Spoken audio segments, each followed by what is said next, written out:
Once, I was at a youth summer camp for a week, full of challenges, team building activities, and speakers. One speaker talked about Mahatma Gandhi, the great peacemaker who showed the world that nonviolent protests could indeed change the world. As we were discussing it afterward, a young lady came up who, though she was part of our team, had missed that discussion. When she heard that we talked about Gandhi, she interrupted and said, "You know he's a hypocrite, right?" That shut us up. When his wife got sick, he wouldn't let her take Western medicine, so she died. Later, when he got sick, he took Western medicine himself. I responded, "Doesn't that just show that he learned from his mistakes?" "Well, sure," she replied, "but I'm just saying we shouldn't lift him up on a pedestal." We had to move on at that point to other matters, but that just nettled me. I understand that nobody's perfect. I understand that it is dangerous to make an idol of a flawed human being, akin to you and me. So why did it bother me so much? I had to think about it for a while. Eventually I came to this conclusion. She discarded, rejected, and discounted all the good Gandhi did, because he also did something bad. And this was not and is not bound to Gandhi. You give me a great hero of the past, and I'll give you someone who's a reason we should spurn them. Thomas Jefferson, George Washington, Robert E. Lee, Ulysses S. Grant, Mother Teresa, Martin Luther King Jr., Isaac Newton, all are attacked today. And not just attacked, but condemned for the wrongs they've committed. I'm not here to convince you they did or did not commit those wrongs. I'm here to help you understand what I term the Beatty Syndrome. The phrase is inspired from Fahrenheit 451 by Ray Bradbury. In it, Captain Beatty is a fireman chief in a world where firemen don't put out fires, but start them, to burn the most illegal of possessions: books. There's another fireman who's secretly reading books. Beatty suspects this and so tries to destroy his interest in books. He claims and proves that, quote, "Swahili, Indian, English lit, I speak them all," unquote. But at the same time, he discounts them all. Pits them against each other. Because Beatty's only looking for the bad, and the ways they contradict each other, he totally misses all of the good. Instead of learning from the books, he gets utterly fixated on the ways they were wrong. Quote, "What traitors books can be. You think they're backing you up, and they turn on you.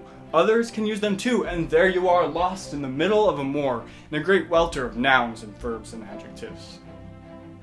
Close quote.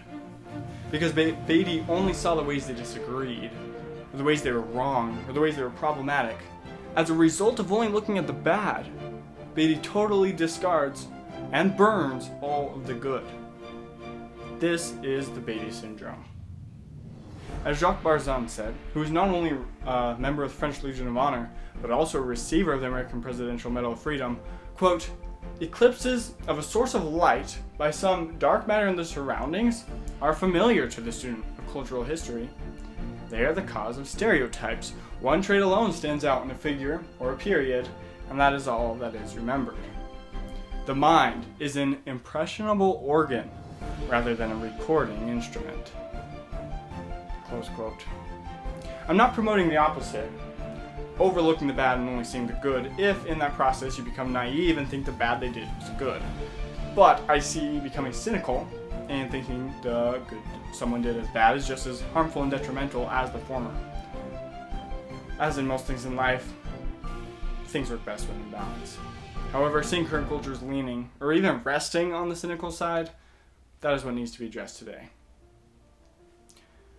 This past summer, people tore down statues of people they thought represented bad values.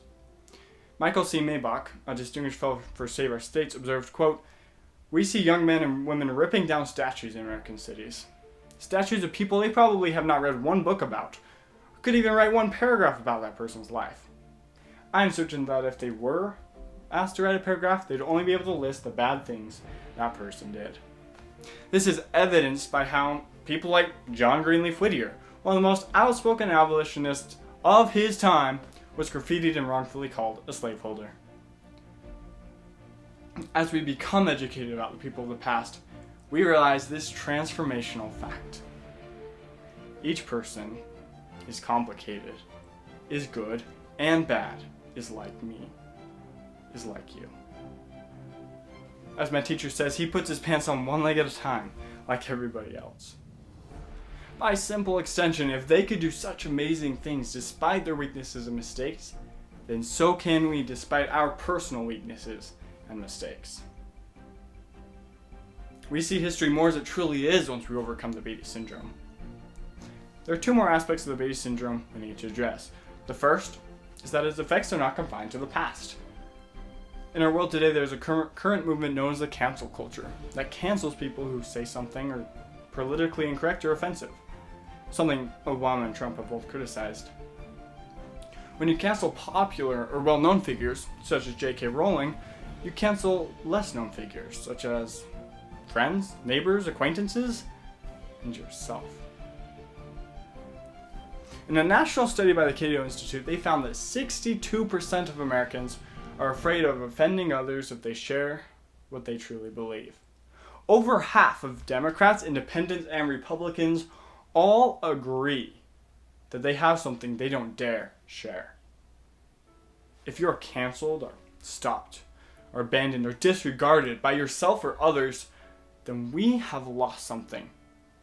There is not a single person who I got to really know and then decided they had nothing to give.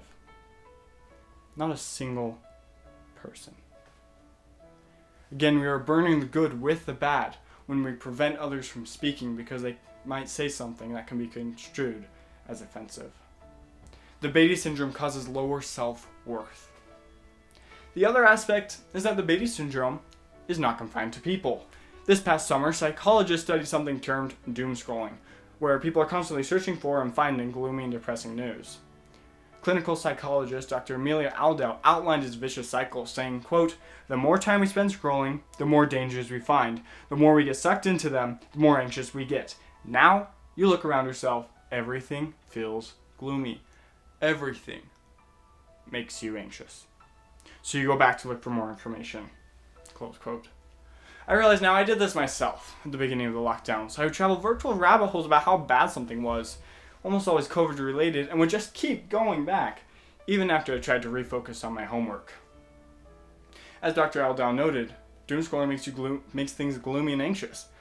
As I can testify from personal experience, when you're anxious and gloomy, you become inactive and fatigued, preventing us from getting worthwhile things done. Seeing the bad, again, prevents us from seeing and doing good.